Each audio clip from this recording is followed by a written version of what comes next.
Subhanallah, luar biasa ya. Kade para bojo-bojo, para istri-istri sing saroleh turut kanu jadi salaki. Dina tanbihul gopilin dina babu haki zauj ala zaujatihi. Aya dibahasakeun kieu. Wa anil Hasan anin Nabi sallallahu alaihi wasallam annahu qala idza harobatil mar'ah min baiti zaujiha. Mun teh mah hiji istri kabur ti imah nu jadi salakina. Kade kabur teh berarti nusuj ngambek ka salaki teh. Lam tukbal laha solatun eta solatna si istri teh moal ditarima ku Allah teh. Kade tah. Lamun punung ti salaki si pamajikan maka solatna pamajikan moal ditarima ku Allah teh.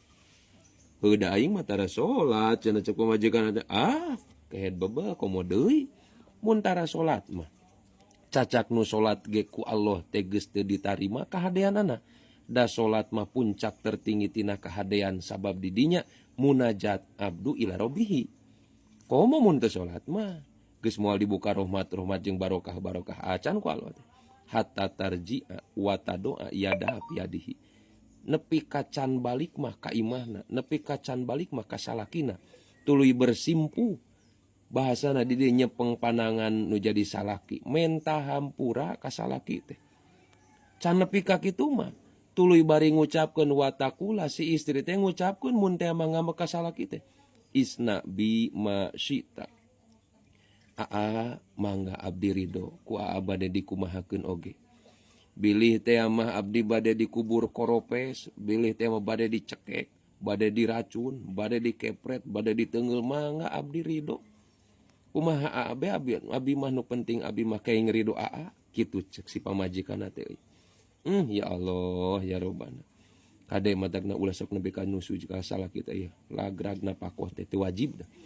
Wa innal mar'ata idza sholat di mana hiji istri heg netepan. Tapi di dinya walam tad'u li zaujiha si istri teh teu pernah ngaduakeun nu jadi salakina. Kade lamun geus netepan istri tara ngaduakeun nu jadi salaki maka rudat alaiha sholatuha. Moal ditarima ku Allah salatna, ditolak kawajiban istri mah duakeun nu jadi carogena. Lamun teu ngadoakeun cacak ba'da salat di salatna moal ditarima ku Allah ditolak. Hatta tadua li zaujiha nepi ka yen tangga doa keur pikeun salakina kakarasa eta salatna teh ditarima. Jadi poin penting di dieu ulah nepi ka urang kabur ti salaki.